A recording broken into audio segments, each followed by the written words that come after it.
So for pH of weak acid is where it gets slightly more complicated. But once you learn the method, it's still methodical, and I think it's still relatively easy. So if we have a weak acid, we've got HA, and that is going to make H plus and A minus. If this is a weak acid, this is going to be a very, very small amount. It's nearly a negligible amount, but it is very, very small. So when we change concentration of this later on, because we're making some of this, we're going to ignore this, and we're going to leave the concentration the same. If we were going to do an equilibrium, we would do H plus times by A minus all over HA.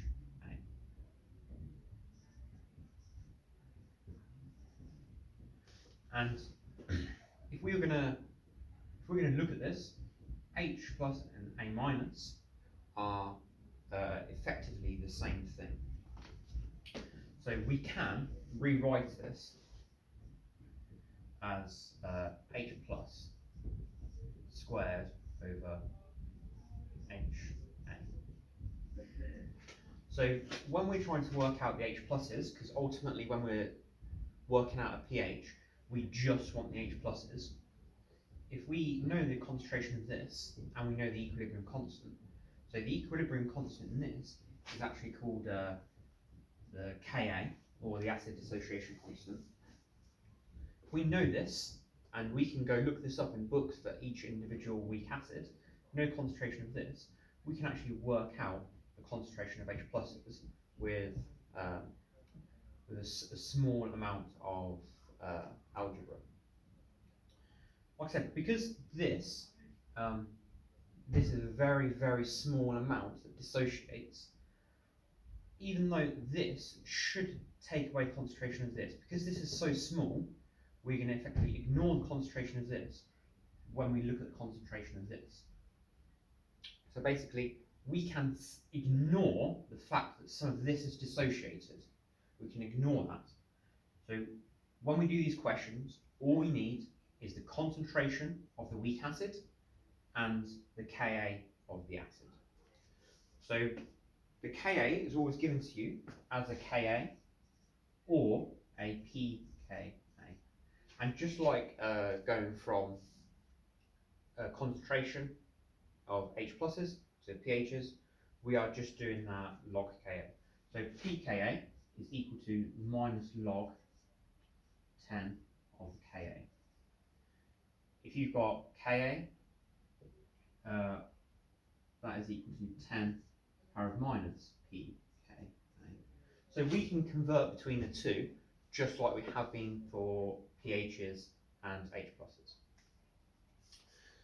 So for an example, in your booklets, we have got 0.1 mole Dm minus 3 of propanoic acid,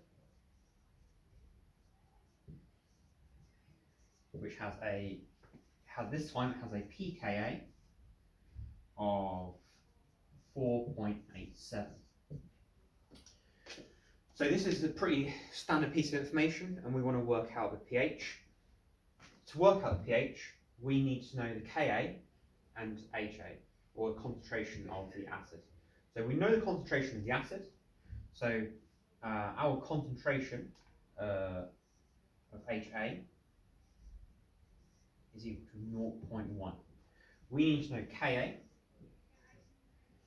We've got the pKa, so it's going to be 10 to the power of minus 4.87. That will give us our Ka. So we've got concentration, now we've got Ka. We can just sub in to our numbers. So we have 10 to the minus 4.87 is equal to H plus squared all over concentration of HA, 0.1. So now we can rearrange that again. So we've got 0.1 times that. So we have 0.1 times 10 to the minus 4.87 is equal to H plus squared. So now we can get rid of the squared and we can square root this. And that will give us a value for h plus of 1.16 times 10 to the minus 3. So we've now got a concentration of h pluses. So all we have to do is minus log of 1.16 times 10 to the minus 3. And that gives us a pH of 2.94. And that is all we have to do to work out the pH of a weak acid. We just need the Ka. So if they give you the pKa, you need to convert it into Ka. If they give you the Ka, perfect. Then we need the concentration of the weak acid, and we substitute into this. So we've got Ka is equal to H squared over Ha. So we put the concentration in, rub it out, we put the concentration in, and we've got a Ka. So we do Ka times the concentration equals H plus squared. So we square rooted it, and then we did the minus log of it, and we got the pH. And again, 2 decimal places, and we're sense checking.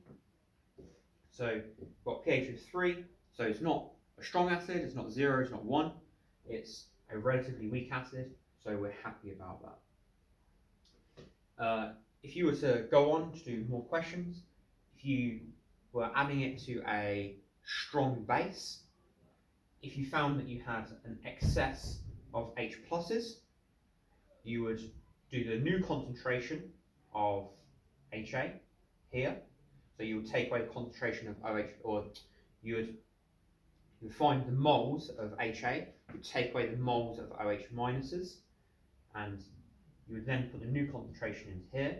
If you had an excess of alkali, so an excess of OH minus, that's really easy.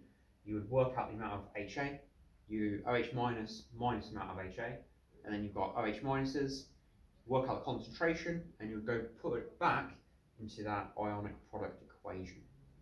So a lot of these equations, they look quite complex, quite laborious, but they are relatively simple, very, very methodical.